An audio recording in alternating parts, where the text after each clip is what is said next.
Frank Skinner on Absolute Radio. Absolute Radio.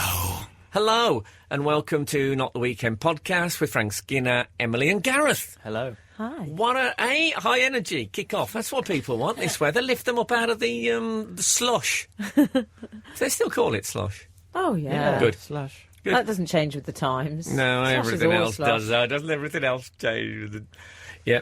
I've discovered something. I have got a white... Well, it isn't white. It feels like... If you can imagine, I dripped candle wax into my mouth, Right. covering the whole of my tongue and inner mouth, right? And then I let it go cold. So I've got cold wax on the inside of my mouth. You've got a slight residue. Yeah. It's been there for 3 or 4 days. Now, I thought, because of the cold weather, I've been doing quite a lot of lip sealing. What's that? You know, you use lip seal, you put it on your lips. Oh, lip sealing. Oh, I didn't. I've never heard it used as a verb in that Well, there way. you go. No, I like to transform You were an a English noun. teacher. Yeah, yeah. It's a new word, but I think it's all right. And anyway, I thought maybe I've over lip sealed. Past tense. I've over lip sealed, and the waxiness which that puts on the lips has now got into the whole interior. Oh, I see. But I put my finger on the problem. What it is, I get food obsessed, and I have the same food sometimes every day.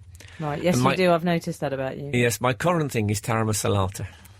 Oh, dear. I thought you'd been a bit pongy. Yeah, and I find that if you get through 5 or 6 cartons of taramasalata a week, you get this strange waxiness. I don't know what it is in the taramasalata, but my whole mouth feels like it's been enamelled. It's the roe, the cod's roe. Is that what it is? Yeah, I reckon it is. But why should that... The waxy surface of the cod's roe. Well, fish have a sort of oily, laminated. protective That's what it's like. layer, don't they? My inner mouth's been laminated, if you can imagine that. Anyway, I can carry on with it. Why don't you mix it up? Throw in some hummus. Doesn't I'm have to not- all be taramasalata. Hummus is not. It's not one of the more exciting dips, is it? You look at the party. It'll be the most neglected dip, and there'll be a slightly Not dark... if I'm there. There's a slightly darker crust starts to form I know where, what you where mean. it hasn't been... Oh, I don't like it when there's a dark crust on the tarama. It goes a bit reddy. I don't like that. Might never last that long in a house. Oh. While I'm at it like a wild thing. I'd just eat it with a spoon. Can you believe it? That wasn't a rhetorical question. No, That's okay. amazing. No. Okay, good. Anyway, did you read about the new Spider-Man musical? Oh, yes, I did. It's now I like all things comic book and superhero, and I like musicals, so I figured it would be the thing for me. But apparently, at one point, there was 2 of the leading characters left suspended from wires. No one could move them; they were just dangling there for ages, and the whole production lasted like 4.5 hours. I think the concept sounds awful, don't you? It's you two are doing the songs, aren't they? Isn't it Bono and The Edge doing the songs? Oh, I thought you meant me and Emily. Yeah, that's... Going to say somebody should have told me. That's what's No one holding it told up. us. We're very behind. No, it's just gone out as a straight drama this week. No wonder I got 25 missed calls. Where's the songs? What is it with you guys? You knew we were opening this week, God damn it! Yeah, that was the producer. He's very irate. Anyway, so it reminded me of 2 things. It reminded me of when... I'm sure I've said this before on the show, but I do love it. Do you remember when little Jimmy Cranky fell off a beanstalk in pantomime yes. and got quite badly injured? And he is all right now, Yeah. may I point out. And I phoned a friend about that, and I said, did you hear that little Jimmy Cranky had fallen off a beanstalk in pantomime? And she said, I don't think you needed the in pantomime part of that sentence. And it is true. It's hard to imagine another context where little Jimmy Cranky would fall off a beanstalk. But also, in that thing, when you go and see stuff and it goes a bit wrong, I love it when it goes wrong, Frank. I know, it is great. I love it. I had a blood-curdling one once. I went to see Anything Goes at the National. Oh, yeah. Yeah. Like the 1920s sort of set musical, isn't it? It'll be on Absolute 20s. Oh. The whole score will be on there as a special feature, I think, over Christmas. But it was the opening preview, so it was all a bit, it's still finding your way. and there was a fabulous revolving stage. So lots of celebrities there as well. Nancy Lamb. No, because it was no, I wish. It was preview. Oh, you I see. know, yeah. So it was before the opening night.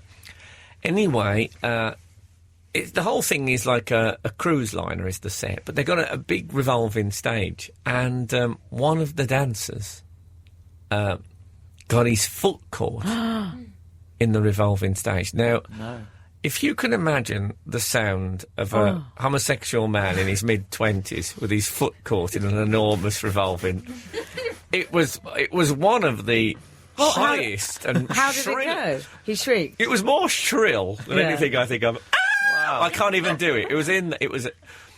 And he did was. the other people just sort of try and drop into the harmonies on it? No, if only they'd been that quick. There was some distress because I think some people thought he could have lost a foot. Well, he could have. Yeah, at least 8 inches anyway. Yeah.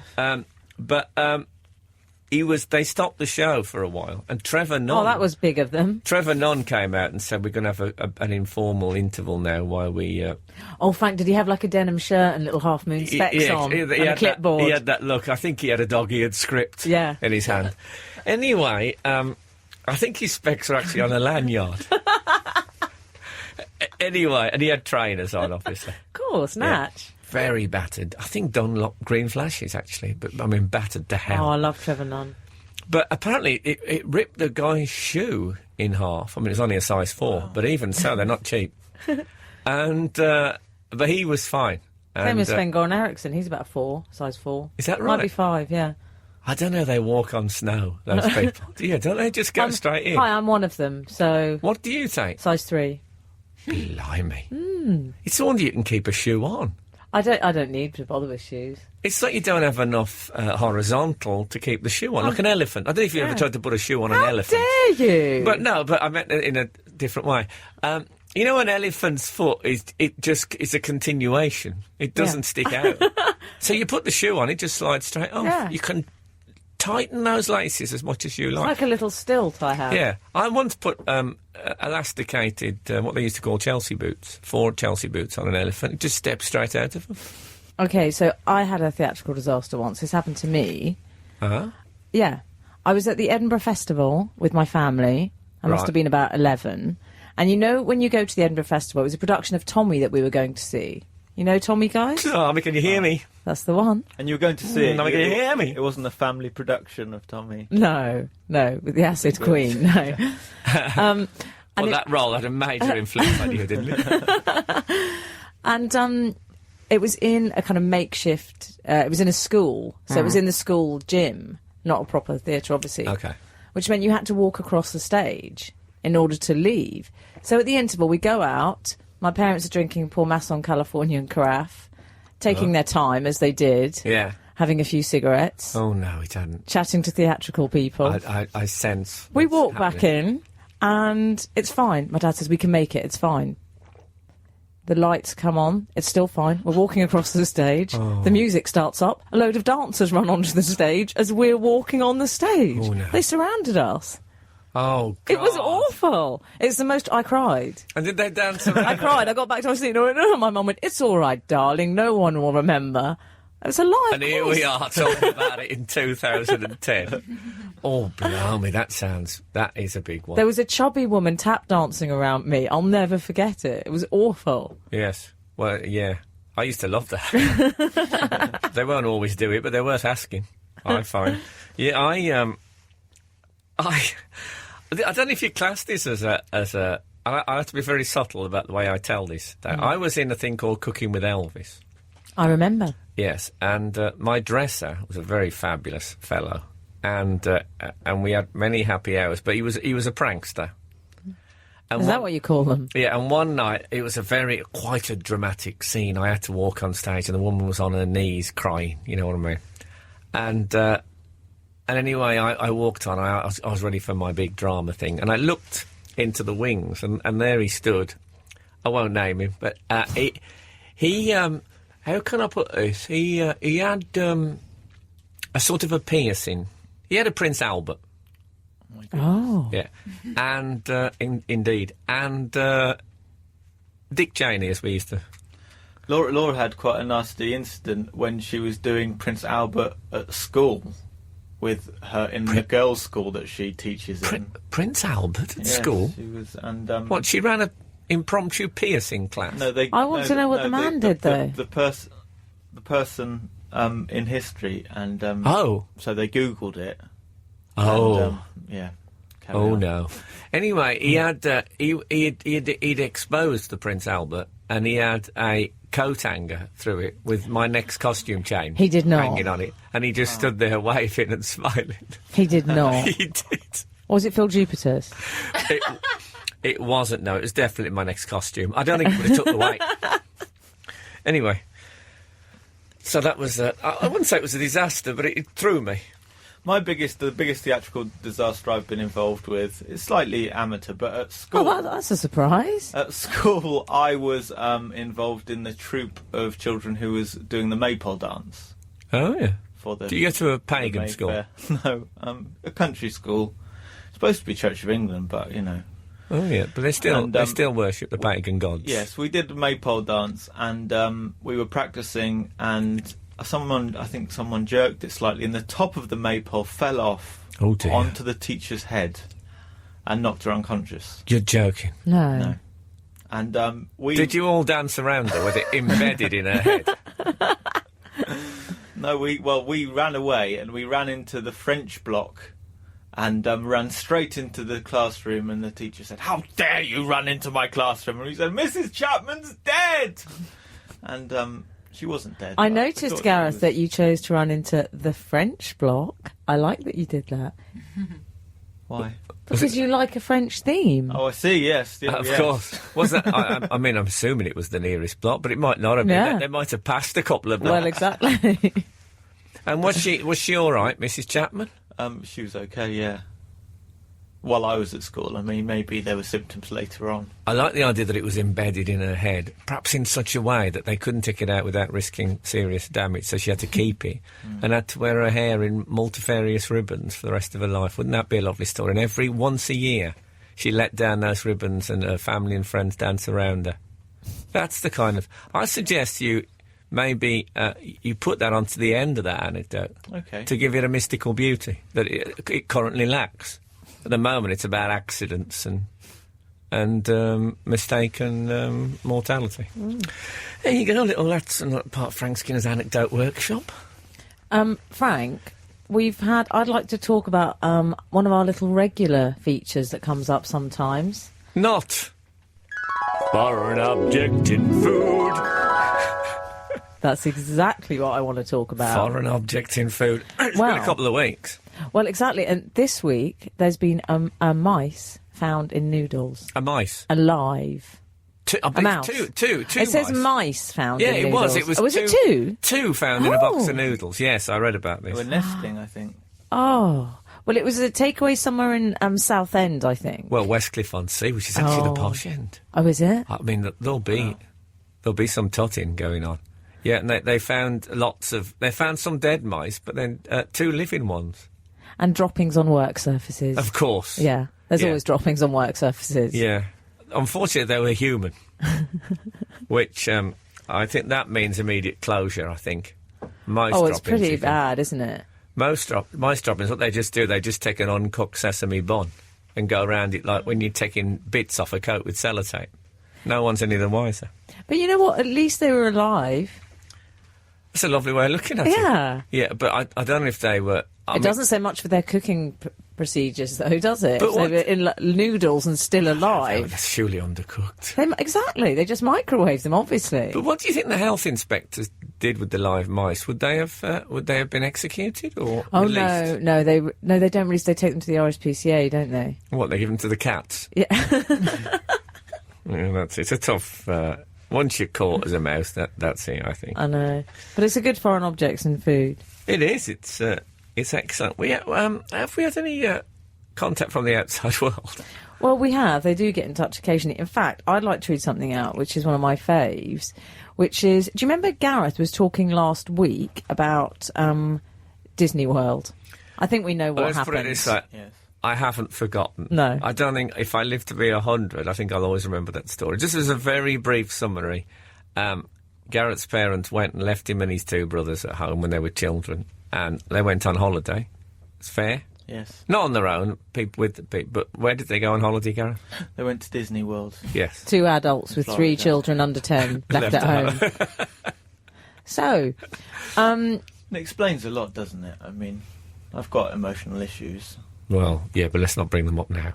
well, it's funny you should say that, because Angus Fitzsimmons has written in to say exactly the same thing happened to him. So you're not alone, Gareth. Bizarre. In 1983, when I was 8 and my brothers were 10 and 6, my parents also went to Disneyland on their own. That's quite cheap, isn't it? It is as brothers go. I was paying 12 shillings at the time. Unlike Gareth's parents, they were extremely well off. Oh. No, but he did it. That was how Gareth excused it. They just Oh, I couldn't see. afford to take 5. They could have gone somewhere a little nearer and taken everyone, but no. It had to be the mouse.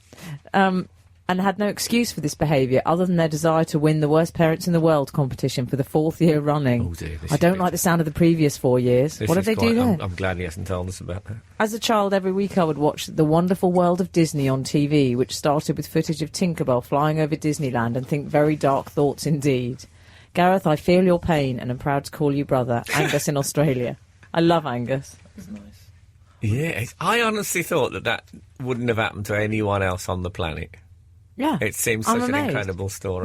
Maybe this has happened to hundreds of people out there. This is the great joy of this programme, isn't it? It's like my pedestrian rating. I honestly thought I was the only person in the world who did it, and then you log into a fabulous brotherhood of Oh, pedestrian racing. like-minded That's really people. taken Oh, off. man, I just love that. And any other anyone else? We have a text. We talked about fainting. Or it's an email about fainting. Oh yes, I don't believe in You don't fainting. think You may fainting's real. recall.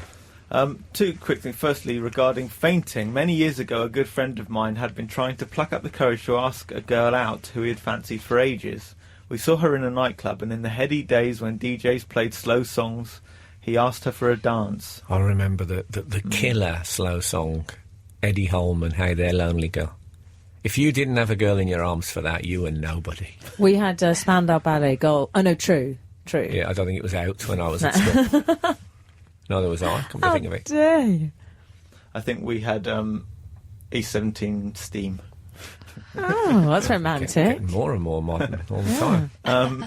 She said yes. So he asked the girl Oh, for a dance. brilliant. She What a said yes. moment that is. Oh. What a moment. He was so excited that as they took to the floor, he fainted. Oh, no. Oh, that's embarrassing. No. That's awful. She never looked at him again. There'd have been that moment when she just thought he was embracing her, but in fact he was holding on. Do you know, it's like my mum saying, no one will remember. Everyone's going to remember that. You see, but did he faint, or did he think, if I go another second without looking up her skirt, life will be unbearable? Maybe he was trying to get out of it, like our excuses we were saying the other day, like Kath saying, my liver's failed, He and didn't she was wanna- on a date. Yeah, didn't want to dance with a beautiful Yeah. girl. Sometimes dance with a beautiful girl is just too much. He knew Yeah. that if you get the things you want in life, then, you know... Yeah, it would be downhill all the way after Yes. after he danced with Karen Richards. You don't want to peak at school. If you peak at school... I then, did have a you know. peak at school, but unfortunately it was run over by a motorbike. I still keep the head. I wear it as a sporran on Burns night. Secondly, says Nathan Taylor, there is a man on my train in the mornings that looks more like Gareth than Gareth does, Is that possible? if that makes sense. Oh. I will try and get a photo. I remember Max Bygrave saying to me that he lives in Bournemouth, a bit like yourself, and he went yeah, past I know a Max. pub. He went past a pub, and there's having a Max Bygraves lookalike competition, and he said, "I came fourth," and I said, "Oh, "That doesn't make any sense, does it? Because surely you being Max Bygraves, you'd inevitably come first." I hadn't recognised it as a joke, you see. Oh, no. And terribly, Poor I Max. undermined a comedy genius. Well, I still feel quite bad about it. I'll be straight with you. Now, Frank, I've discovered a new breed of people. New breed of person, I should say. People, Is it something to person. do with this bacteria that's been discovered in the No. cyanide lake? It's B&B people. So Abby Clancy is one. It's people who... People who run a bed and breakfast. No. People who are famous for their body and their boyfriend. So they're called B&B. Oh, body and body. So a lot of wags, like Alex Curran is a B&B, isn't she? Yeah, who else? You've got to have a good body. Kelly Britt was a B&B, is often a B&B. What about Nicole shirt. Oh, she's a B&B. But she's famous in her own She's a right. BBM. She's borderline. Boyfriend, body and music will have. But that's not so bad 'cause that brings in her own. I'm an F&F. What's that? I'm famous for my friends and my fashion. Oh. See? Like it? Yeah. I'm What are you? I'm F&F as well. Oh, what are you I'm famous for? F&F. I'm funny and dyslexic. Oh, very good. Frank. No, I suppose I'm L&L. What's that? I'm levitation obsessed and light bulb shaped headed. I don't think anyone would argue with that.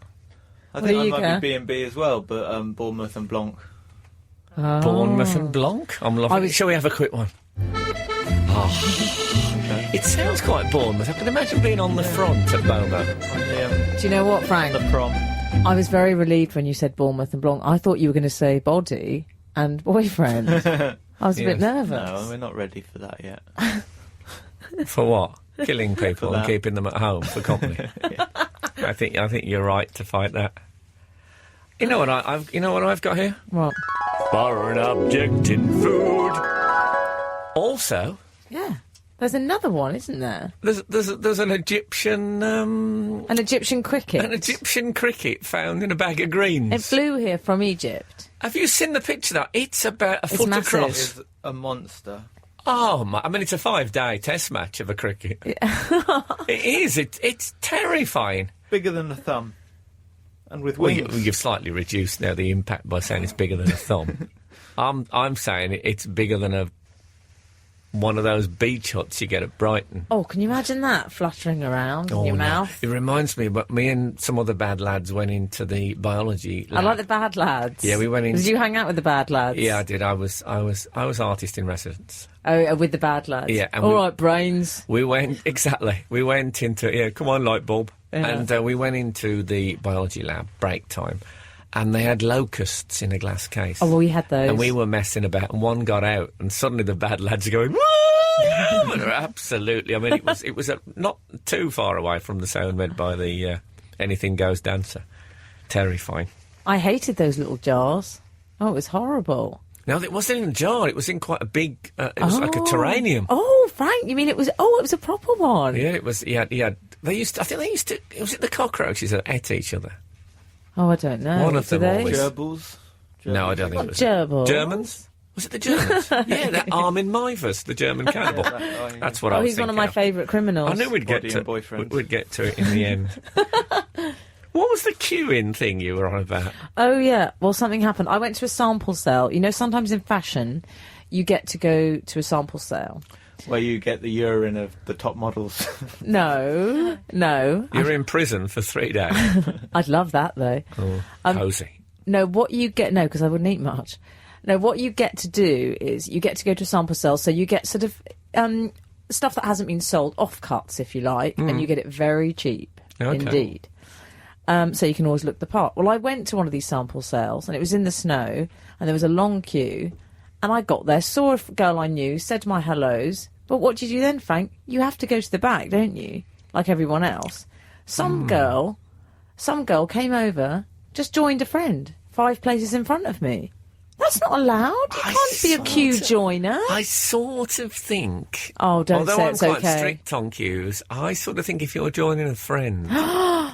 you don't agree? Really? Well, if you've got some reason, like where if there's tickets and your friends have got the tickets, something No, like well, in this that. case, it was every man for himself. Okay. So she was presumably doing that, oh, you've saved me a place. But I don't think there's any such thing as having a place saved for you. I think if you're, but would you expect, say, if me and you was Yeah. queuing? In fact, correct me if I'm wrong, but when we queued for Elton John last week, Oh, yeah. there was Oh, me yeah. and Gareth, and you came and joined us. You did exactly that which you condemn.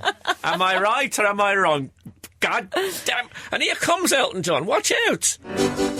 You got to imagine a Steinway grand piano now with like a sort of a railway engine thing on the bottom. He's just going past, waving, distributing presents to. Yeah, but Frank, at least what I didn't do was do what some people did, which was try and go to the very front of the queue, assuming, oh, this must be VIP. Like the man yes. from Hollyoaks did that, didn't The man he? from Hollyoaks walked past me to Yeah. the front of the queue.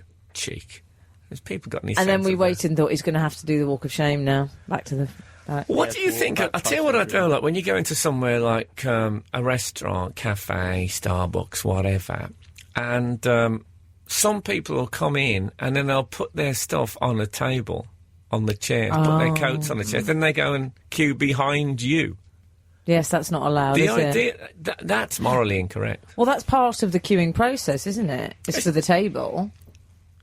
Yeah, well, I mean, that's what you're queuing for. Yeah, exactly. No, that should be stopped. But the people, the stupid baristas, they never do anything about it. There should be someone who just walks around with a sack, taking clothes and baggage off seats and putting them into it and, leaving it all by the door. Do you know, when I go to Starbucks, you're meant to go over to that other section where you collect your drink from at the Yes. end? I don't do that. Because I'd feel more VIP if they just hand it to me directly. Do they ever hand you? Yeah. Or do you need to sit there and go, I just wait there. I just go, can I have it, please? Well, I don't go to the end. the mountain won't go to. Well, that's bizarre. What about, I'll tell you what I don't like, the hesitant queuer. Oh, yeah. You know, the person... Explain the breed. Well, someone's in front of you and they're not paying attention to the queue and the queue's moving forward and there's a gap Oh, I hate the gap. forming between them and the end of the queue. Hate and the they're gap. looking round. I hate that. You get Because that. I always think someone might come and join, thinking that's the end of the queue. Yeah. They might join that, and then you've got That's terrible. controversy. I don't like, you get that at customs a lot. And there's no racism involved in that. I just mean you genuinely get it at customs. I'll tell you what I am. I'm a bit of a bag kicker in queues as well. What do you mean? If I have a bag, I don't pick it up and move it along. I just kick it along the floor. I've got no bottom in most of my bags now. Yeah. I don't like it when people do that. I What was do you like? What do you like? No, exactly. Frank Skinner on Absolute Radio. Absolute Radio.